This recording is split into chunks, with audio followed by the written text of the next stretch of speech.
Society, belief shape politics, और international politics में भी क्या चीज़ कैसे होनी चाहिए। हम कहेंगे कि नहीं, ये तो रेशनैलिटी पर बेस्ड है, लॉजिक पर चलता है, लेकिन लॉजिक भी कहीं ना कहीं बिलीफ से शेप हो रहे हैं और इसमें सबसे स्ट्रांग फोर्स होती है रिलीजन। जैसे ही ट्रम्प जीतते हैं तो एकदम से सेलिब्रेशन होने लगता है कि शायद अब राइज ऑफ राइट की इस वेव में एक और बड़ा प्लेयर आ गया है। ऐसा ही एक सेलिब्रेशन चल रहा है NAR, एक नया मूवमेंट है। नया तो नहीं कहना चाहिए, लेकिन इसके नाम में नया है, न्यू अपोस्टोलिक रिफॉर्मेशन। मैंने क्यों कहा कि नया नहीं कहना चाहिए, क्योंकि 1960s में रोनाल्ड रीगन जब प्रेसिडेंट थे उस समय पर भी इस मूवमेंट का एक बड़ा रोल था रोनाल्ड रीगन की जीत में और उनकी पॉलिसीज में। इस मूवमेंट का कहना है कि जीसस क्राइस्ट जब दोबारा आएंगे तो एक्चुअली उसके लिए हमें यहां पर एक एटमॉस्फेयर क्रिएट करना पड़ेगा, और उस एटमॉस्फेयर को क्रिएट करने के लिए आपको 7 माउंटेन जीतने होंगे, जिसमें से एक माउंटेन बिजनेस है, और इस समय वो डोनाल्ड ट्रंप को उसका लीडर मानते हैं। आप कहेंगे बात कुछ अजीब सी लग रही है।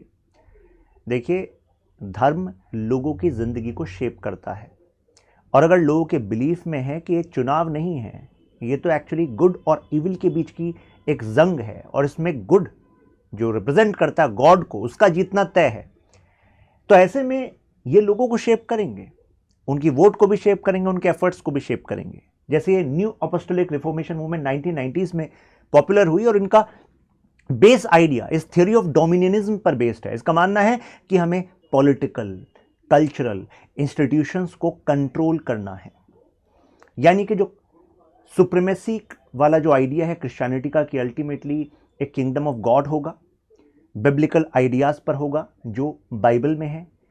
उसके लिए हमें रिलीजियस पोस्ट पर जो लोग हैं, मतलब जो इस मूवमेंट के लोग हैं, जिनको वो कहते हैं कि कुछ जीसस के डिसाइपल हैं, कुछ जीसस के बाद के कुछ मैसेंजर्स हैं, जिनको एंजल्स बताया जा रहा है, तो अल्टीमेटली ये जुडिशरी डिपार्टमेंट, जो अलग अलग डिपार्टमेंट है, चाहे वो DOJ है, चाहे वो मिलिट्री है, तो इनका मानना है कि हमारे लोग हर जगह होने चाहिए, and they should collectively support the rise of right.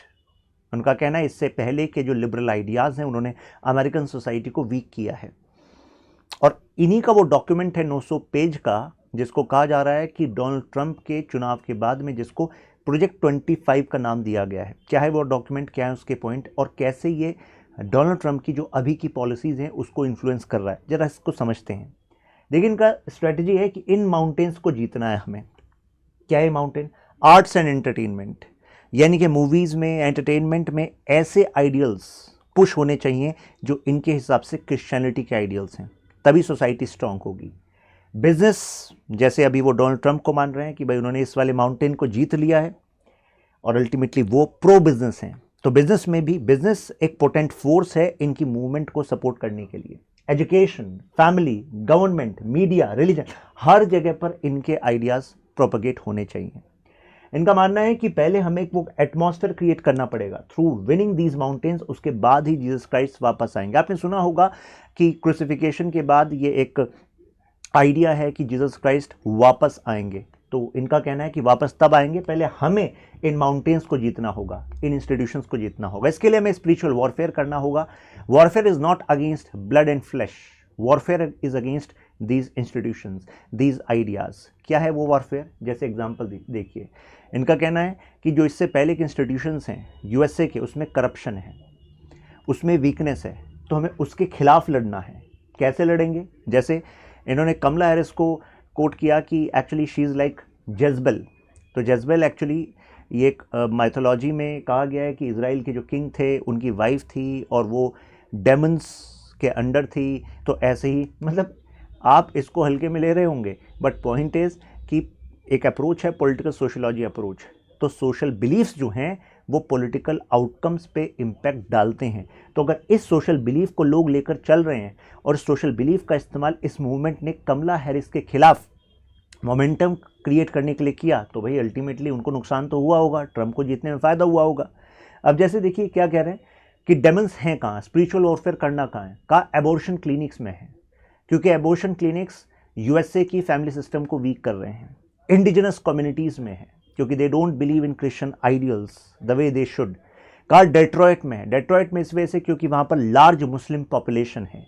Entire state of उटा में एक्चुअली मॉर्मन क्रिश्चियंस हैं, मॉर्मन पॉपुलेशन, मॉर्मन क्रिश्चियन, जो इनको कहा जाता है जीसस के लास्ट डिकेड के जो सेंट्स हैं, इसको कहा जाता है एक्चुअली चर्च LDS। तो यानी कि वो इनके आइडियल्स में बिलीव नहीं करते, ओल्ड टेस्टामेंट का जो इंटरप्रिटेशन इनका है, NAR मूवमेंट का, इसमें बिलीव नहीं करते। तो कहते हैं ये भी डेमन्स है, ये भी सोसाइटी को वीक कर रहे हैं। और ट्रंप और NAR का कनेक्शन, बिजनेस कह रहे हैं कि हमें चाहिए कि बिजनेस में ट्रंप जैसे और भी लोग हों, और इसी वजह से ट्रंप फोकस करते हैं कि उनके एडमिनिस्ट्रेशन में भी जो फॉर्मर CEOs हैं टॉप कंपनीज के वो आएँ, प्लस वो आइडियाज़ रखते हो कि हमें सोसाइटी को प्योर बनाना है। ऐसे आइडियाज़ यूज़ हो रहे हैं। फिर कोई आप में से कुछ लोग सोचेंगे कि यार खुद ट्रंप में तो लाख बुराइयां हैं, क्योंकि NAR ये कहता है कि वीकनेस में एडल्ट्री भी वीकनेस है, एल्कोहलिज्म भी वीकनेस है। लेकिन एडल्ट्री, एल्कोहलिज्म, ये सब में आप कैसे फिर ट्रंप को अपना लीडर मान रहे हैं? तो फिर इनका एक्सप्लेनेशन है कि Trump is like king Cyrus. King Cyrus में भी लाख बुराइयाँ थी, पैगन पर्शियन किंग थे किंग साइरस, लेकिन उन्होंने बेबीलोन से ज्यूज़ को आज़ाद किया था। उसके बाद फिर वहाँ पर ज्यूज़ अपनी जगह पर जाकर मंदिर बना पाए थे। तो अल्टीमेटली कई बार जिसके अंदर बुराई होती है, लेकिन वो भी किसी खास काम से आता है। तो ट्रंप उस खास काम से आए हैं, वो खास काम ये पूरा करेंगे। इनका कहना है कि जब असैसिनेशन का अटेम्प्ट हुआ, तो अगर किसी पर ये अटेम्प्ट होता है तो कोई इतना स्ट्रेंथ नहीं शो कर सकता, क्योंकि दोबारा भी तो गोली कहीं से चल सकती थी, लेकिन उसके बाद भी ये सिंबलिज्म है। तो ये शो करता है कि ये एक नॉर्मल ह्यूमन नहीं है, he is here for a great cause.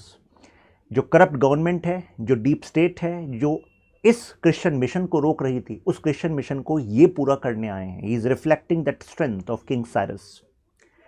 जीतना तय है, और यहाँ पर इनकी जो जीत है, ये कह रहे हैं कि समझ लो एक ऐसा मोमेंट है कि इसके बाद लगातार अब सारी चीज़ें जो है NAR के फेवर में होती रहेगी।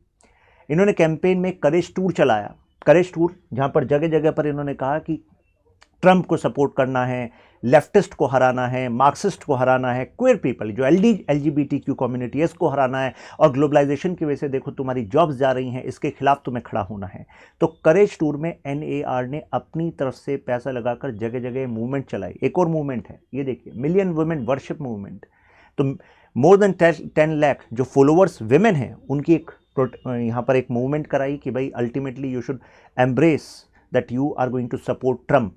और क्यों आप ऐसा करेंगे? जिससे कि आप डार्कनेस, सैटेनिक फोर्सेस को हरा पाएंगे। तो ये भी एक कल्चरल मूवमेंट की तरह, रिलीजियस मूवमेंट की तरह चल रही है, और पॉलिटिकल इन्फ्लुएंस रखना चाह रही है। और इसका रिजल्ट देखिए, क्योंकि भाई अगर आप इतना सपोर्ट कर रहे हैं ट्रंप को, तो फिर ट्रंप आप में से किसी को स्पेशल एडवाइज़र बनाएंगे। तो यहाँ पर स्पिरिचुअल एडवाइज़र, जो लास्ट टाइम जब ट्रंप प्रेसिडेंट बने थे, तो ऐसे में इन्हीं की NAR मूवमेंट की एक अपोस्टल थी, मतलब एक लीडर थी, इनका नाम भी यहाँ पर पॉला वाइट, इनको स्पिरिचुअल एडवाइज़र बनाया। तो यानी कि अगर ट्रंप के इतने करीब NAR मूवमेंट की एक पोजीशन पर रहने वाली लेडी हैं, तो जाहिर सी बात है वो ट्रंप के जो आइडियाज़ हैं उसको कहीं ना कहीं इन्फ्लुएंस कर रही थी और करती रहेंगी।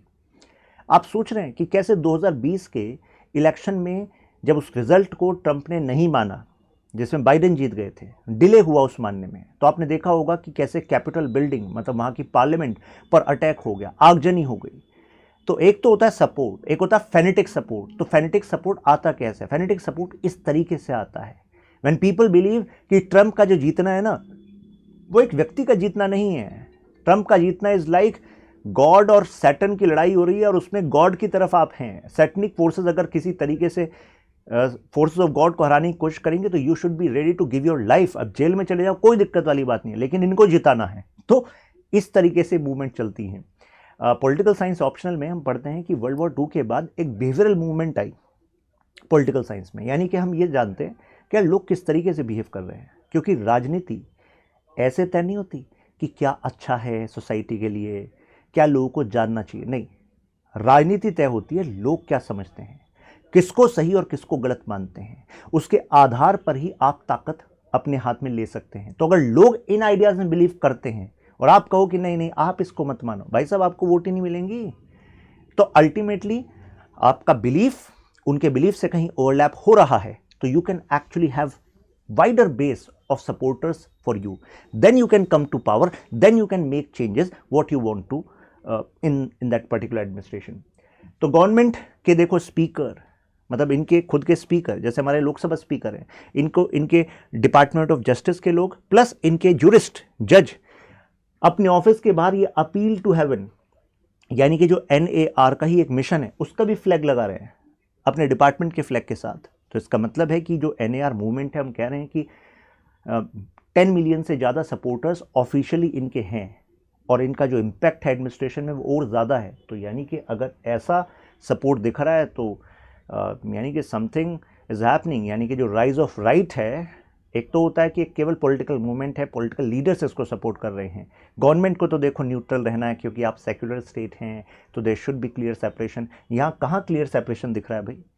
क्लियर सेपरेशन का मतलब है कि अगर आप गवर्नमेंट ऑफिसर हैं then your commitment should be just to constitution, not to a religious movement. But यहाँ तो ऑफिशियली दिख रहा है कि नहीं? तो कुछ तो बदल रहा है यहाँ पर। तो अब जैसे ही ट्रंप पावर में आ गए तो अब कहा गया कि इट्स टाइम फॉर चेंज। क्या चेंज? जैसे गे मैरिज के अगेंस्ट, LGBTQ राइट्स के against America first policy institute, जो कि ट्रंप के जो नई पॉलिसीज़ हैं उसमें कुछ कंट्रीब्यूशन भी दे रहा है। कुछ और भी ऐसे थिंक टैंक्स हैं, जैसे एक हेरिटेज फाउंडेशन है वॉशिंगटन DC की, वो तो राइट विंग, मतलब अगर जितने राइट विंग हम आज के टाइम पे थिंक टैंक्स देख रहे हैं जो अमेरिका के एडमिनिस्ट्रेशन को आगे इन्फ्लुएंस कर सकते हैं, उसमें सबसे प्रोमिनेंट हेरिटेज है, और heritage foundation is connected to NAR। ये देखिए ट्रंप का प्रोजेक्ट 25 अल्ट्रा कंजर्वेटिव विजन है। अल्ट्रा कंजर्वेटिव विजन का मतलब है कि कल्चर, ट्रेडिशन, फैमिली, इंस्टीट्यूशंस, इन सब को प्रोटेक्ट करना है, और जो ये लेफ्ट लीनिंग आइडियाज़ हैं, मार्क्सिस्ट आइडियाज़ हैं, वोक आइडियाज़ हैं, इन सब को रिजेक्ट करना है। तो अब ये आइडियाज़ ही आप देख रहे हैं इनके बयानों में भी आ रहे हैं। यही चीज़ रोनाल्ड रीगन के टाइम पर भी थी। जैसे कोल्ड वॉर के टाइम पर जब ये मूवमेंट चल रही थी, NAR उस समय रोनाल्ड रीगन को सपोर्ट कर रहा था। रोनाल्ड रीगन ने अपने चुनाव में क्या कहा था? उस समय उन्होंने कहा कि USSR शैतान है, तो USSR सैटन है और आप जो है गॉड की तरफ हैं। तो अगर वो बिब्लिकल जो क्रिश्चियन जो आइडिया है कि अल्टीमेटली आपको किंगडम ऑफ गॉड बनाना है, तो आपको मुझे सपोर्ट करना चाहिए। तो इस तरह का इस्तेमाल इससे पहले भी हो चुका है। उस समय पर भी कंजर्वेटिव स्टैंड वाले जो लोग हैं एडमिनिस्ट्रेशन में आए थे। अब इनका देखो, अगर मैं एम को कंसाइज करूं तो क्या क्या है? पहला है रिस्टोर करो फैमिली को, कि फैमिली अमेरिकन लाइफ का सेंटर पीस है। अगर फैमिली ही डिस्टोर्ट होती रहेगी, डाइवोर्सेस बढ़ेंगे, सेपरेशन बढ़ेंगे, लाइक फैमिली सॉलिडारिटी बढ़ेगी, तो यानी कि जो बच्चे हैं उनको सही अपब्रिंगिंग नहीं मिल पाएगी, और सही अपब्रिंगिंग नहीं मिल पाएगी तो अल्टीमेटली फिर कैसे सोसाइटी मजबूत होगी? तो यानी कि फैमिली वैल्यूज़ पर फोकस करना पड़ेगा। Responsibility towards your children, have children, build them as strong citizens, इस पर फोकस करना पड़ेगा। These kind of value should be taught by parents, should be taught in school, then only you can build strong society. इस पर वो focus कर रहे हैं। अब देख रहे हैं, डिसमेंटल करो एडमिनिस्ट्रेटिव स्टेट को। इसका मतलब क्या है? एडमिनिस्ट्रेटिव स्टेट में कई डीप स्टेट हो गए। डीप स्टेट का मतलब है कि आपके एडमिनिस्ट्रेशन में कई ऐसे डिपार्टमेंट्स हैं जो अपने आप को पॉलिटिकल बॉसेस से ऊपर मानने लग गए हैं। वो कई बार अगर प्रेसिडेंट कुछ कह रहा है तो उसके खिलाफ भी किसी कोवर्ट ऑपरेशन को चला सकते हैं, इतनी क्षमता रखते हैं। तो ऐसी क्षमता को बढ़ने नहीं देना। और वो ऐसा क्यों करेंगे? क्योंकि उन्होंने करा है डीप करप्शन, उन्होंने करे हुए कुछ गलत काम, जैसे कुछ ऐसे ऑपरेशन जिनके लिए उनको शर्म आनी चाहिए, लेकिन वो नहीं मानेंगे इस बात को। तो ऐसे में अब NAR का कहना है इन सबको डिक्लासिफाई करो। डिक्लासिफाई का मतलब है इन सबको उजागर करो, दुनिया के सामने लाओ, और फिर इन सबको पनिशमेंट दो, जिससे कि आगे जो है अमेरिका का जो इंस्टीट्यूशन है वो स्ट्रांग रहे। डिफेंड करो नेशनल सॉवरेनिटी को, बॉर्डर्स को, यानी कि जो मैक्सिको की तरफ से इलीगल इमिग्रेशन हो जाता है उसके खिलाफ NAR ने बाकायदा फंडिंग कैंपेन चलाई कि ट्रंप आपको तो जो दीवार बनानी है उसमें हम भी पैसा देंगे। प्लस जो इंटरनेशनल इंस्टीट्यूशंस अमेरिका पर प्रेशर बनाते हैं to actually change policies in favour of developing nations and these immigrants, उन इंटरनेशनल ऑर्गेनाइजेशन को सपोर्ट करना आप बंद कर दो। और आप इससे अब कनेक्ट कर पा रहे होंगे कि कैसे NAR के एम, कैसे इस डॉक्यूमेंट के एम कनेक्ट कर पा रहे हैं जो एक्चुअल स्टैंड है डोनाल्ड ट्रंप का। WTO से बाहर, WHO से बाहर, पेरिस क्लाइमेट कॉन्फ्रेंस हम मानेंगे नहीं। अब कोई अगर एग्रीमेंट है जैसे JCPOA है, अच्छा हमारे हिसाब से नहीं चल रहा, हम उससे बाहर हो जाएंगे। प्लस सिक्योर करो इंडिविजुअल राइट्स को, गॉड गिवन इंडिविजुअल राइट्स को, जो इंसान को ईश्वर ने दिए हैं। Now coming back to the topic, उनका कहना है कि गवर्नमेंट के कुछ स्ट्रक्चर में चेंज करो कि प्रेसिडेंट का कंट्रोल ज़्यादा बढ़े, जैसे DOJ पर भी कंट्रोल करो, यानी कि जिससे जो आप मिशन अचीव करना चाहते हो वो आसानी से हो जाए। कुछ कनेक्ट कर पा रहे हैं आप? DOGE, Elon Musk, Vivek Ramaswamy, department for government efficiency, यानी कि ब्यूरोक्रेट्स को बताओ कि तुम एक बार यहाँ बन गए हो तो अब हमेशा नहीं रहोगे। Job security will not be shield जिसकी वजह से, जिसके ऊपर आप बैठकर और बस अब करप्शन करते रहोगे। तो एक तरीके से ये आइडिया ये कह रहे हैं कि इसको चेंज करो, मतलब सिक्योरिटी के बिना पर करप्शन नहीं चलता रहेगा। बताओ इनको, अगर काम नहीं करोगे, करप्शन करोगे, बाहर जाओगे। एफबीआई अपने आप में क्रिमिनल तरीके से काम करती आई है, लॉलेसनेस, एरोगेंस से काम करती आई है। एफबीआई का कंट्रोल अपने हाथों में लो, इसको चेंज करो। और जो एजुकेशन सिस्टम है उसको भी अब आपको यानी कि एलिमिनेट करना होगा ऐसे एलिमेंट्स को जो एजुकेशन सिस्टम में बच्चों को सिखा रहे हैं confusion, sexual confusion, disorientation, weakness जो बता रहे हैं, यानी कि वोक एजुकेशन, उसके खिलाफ हैं ये। तो अब इनका कहना है डिक्लासिफाई करो, पनिश करो। एबॉर्शन इन फैमिली, हालांकि डोनाल्ड ट्रंप का बयान है कि वो कोई ऐसा लॉ साइन नहीं करने वाले कि पूरे देश में एबॉर्शन बैन हो जाएगा, ठीक है, ये बात उन्होंने क्लैरिफाई कर दी थी। लेकिन उनका मानना है कि जो ये पिल्स होती हैं एबॉर्शन की, जैसे मीफेप्रेस्टोन जो पिल है, इसकी मार्केटिंग को बैन किया जाए। ये तो पोस्टल ऑर्डर की तरह भी घर पर भेजी जा रही है, इस चीज़ को बैन किया जाए, राइट। और जो लॉज हैं इस बारे में वो स्टेट टू स्टेट डिफर कर सकते हैं। अभी फिलहाल इनका ये स्टैंड है। इमिग्रेशन, आप समझ रहे होंगे ना कि एबॉर्शन के बैन को इस वजह से भी कनेक्ट कर रहे हैं because it is also connected to Christian values, कि आप एबॉर्शन कर रहे हैं तो आप एक लाइफ को ख़त्म कर रहे हैं, आप नेचर के अगेंस्ट जा रहे हैं, गॉड के अगेंस्ट जा रहे हैं। इमिग्रेशन के अगेंस्ट हैं, ऑलरेडी हम जानते हैं H1B वीज़ा की कंडीशन को हाई करना, कुछ जो देश हैं वहाँ से जो इमिग्रेंट्स आते हैं उन पर प्रतिबंध लगाना या फिर उनके लिए कंडीशंस को टफ करना। हम बात करें स्पेशली मुस्लिम कंट्रीज से आने वाले इमिग्रेंट्स पर, तो वहाँ पर भी डोनाल्ड ट्रंप सख्त हैं यहाँ पर, राइट। टेक एंड एजुकेशन में बता दिया, gender equality, abortion, reproductive right, orientation, इसमें वो क्लैरिटी लाना चाहते हैं। उनका कहना है कि जहाँ पर भी कन्फ्यूजन होगा in the name of liberty की कोई कुछ भी करे यही अच्छी ज़िंदगी है, तो इससे सोसाइटी होती है कमज़ोर। तो अब ट्रंप का कनेक्शन यहाँ पर देखिए, ऑलरेडी पिछले वाले एडमिनिस्ट्रेशन में 12 से ज़्यादा ऐसे लोग थे जो NAR से जुड़े हुए थे और वो इनके एडमिनिस्ट्रेशन के पार्ट थे। तो इस वाले एडमिनिस्ट्रेशन में भी ऐसा होने की पूरी उम्मीद है। देखिए, जो मैं आपको बात बता रहा था, हेरिटेज फाउंडेशन एक राइट विंग ग्रुप है जो NAR से जुड़ा हुआ है। उसके खुद के जो प्रेसिडेंट हैं वो क्लोज बताए जाते हैं JD वेंस से, यानी कि जो वाइस प्रेसिडेंट हैं USA के, उनसे। तो कंक्लूजन के तौर पर हम ये कह सकते हैं कि देखो, सेकुलरिज्म का जो आइडिया है वो बात करता है क्लियर सेपरेशन की फॉर वेस्ट, लेकिन रिलीजन का हमेशा से कुछ ना कुछ रोल रहा है, चाहे वो यूरोप में चाहे इंडिया में। इंडिया का सेकुलरिज्म हालांकि अलग है। इंडिया के सेकुलरिज्म में हम सर्वधर्म संभाव की बात करते हैं, हम सपोर्ट की बात करते हैं, हम इंटरवेंशन की बात करते हैं। लेकिन यहाँ पर जो वेस्ट का सेकुलरिज्म है, अब उसमें एक मेजर चेंज आता हुआ दिख रहा है। ये केवल USA की बात नहीं है, आप ऑलरेडी देख रहे हैं कि एक सोशल टर्मोइल चल रहा है ओवरऑल यूरोप में भी। Hungary, Czechoslovakia, Poland, for example Serbia, ये तो कुछ इसके एग्जाम्पल्स हैं। इसके अलावा ऐसा लग रहा है कि एक राइज ऑफ राइट की वेव चल रही है, जैसे कि जर्मनी में AfD। तो आपका क्या मानना, आपको लगता है कि secularism as an idea at global level is being challenged, और ये चैलेंज क्यों किया जा रहा है? तो इस पर एक पर्सपेक्टिव है सैमुअल P. हंटिंगटन का। वो कहते हैं कि जैसे ही दुनिया में ये लेफ्ट और राइट, जैसे ही दुनिया में ये जो लेफ्ट और राइट की जंग है, मतलब लेफ्ट और राइट की जंग आप जनरली मानते हैं क्या कि यार communist versus religion, tradition, conservatism, इसकी जंग। Samuel P. हंटिंगटन का कहना है कि जो असली जंग होगी वो सिविलाइजेशंस की होगी। एक टाइम था वो आइडियोलॉजी की जंग थी, कैपिटलिज्म वर्सेस आपका कम्युनिज्म, लेकिन वो लगभग एंड हो गई 1991 में। अब बीच बीच में उठता रहता आइडिया, जगह जगह होता रहता, लेकिन उनका कहना है कि सबसे बड़ा जो डिवीज़न है वो सिविलाइजेशन के आपस में जंग का होगा। तो जो उनको अगेंस्ट हैं उनके, वो कहते हैं कि ऐसा कैसे होगा, अरे ग्लोबलाइजेशन में तो एक ग्लोबल कल्चर बन रहा है, ग्लोबल विलेज हो रहा है, कॉस्मोपॉलिटन कल्चर बन रहा है, यानी कि पूरी दुनिया का एक ऐसा कल्चर बन रहा है कि हर कोई एक दूसरे के साथ रहने के लिए तैयार है, उसकी वैल्यूज़ को अपनाने के लिए तैयार है।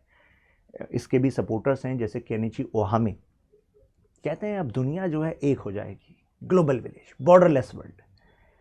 फिर ये जो डिविजन्स हैं रिलीजन के नाम पर, कल्चर के नाम पर, ट्रेडिशंस के नाम पर, ऐसा नहीं होगा।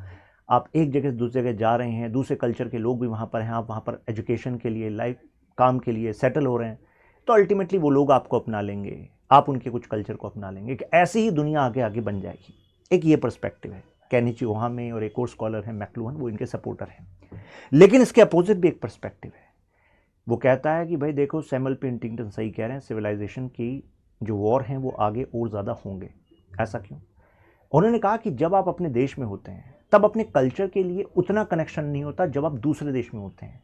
क्योंकि दूसरे देश में अगर आप जाएं, फॉर एग्जांपल आप पोलैंड में गए और पोलैंड में अभी वेव चल रही है पॉलिश आइडेंटिटी की, पॉलिश नेशनलिज्म की, क्रिश्चियनिटी की, तो और उसमें भी अगर यहाँ से क्रिश्चियंस गए और वो सोचें कि हम एसिमिलेट हो जाएंगे, नहीं, वो कहेंगे पॉलिश आइडेंटिटी, हमारी पॉलिश रेस है, हम तो उसमें बिलीव करते हैं। तो आपको अलग महसूस होगा, फिर आपको अपने देश से, अपने कल्चर से एक महसूस होगा। तो यानी कि ग्लोबलाइजेशन से एक ये भी इम्पैक्ट हो रहा है कि that people are getting more conscious about their identity, people are getting more conscious about their religion as well as language as well as other cultural attributes of their area. तो consciousness दुनिया में अब बढ़ भी रही है। देखते हैं अब आगे क्या होगा।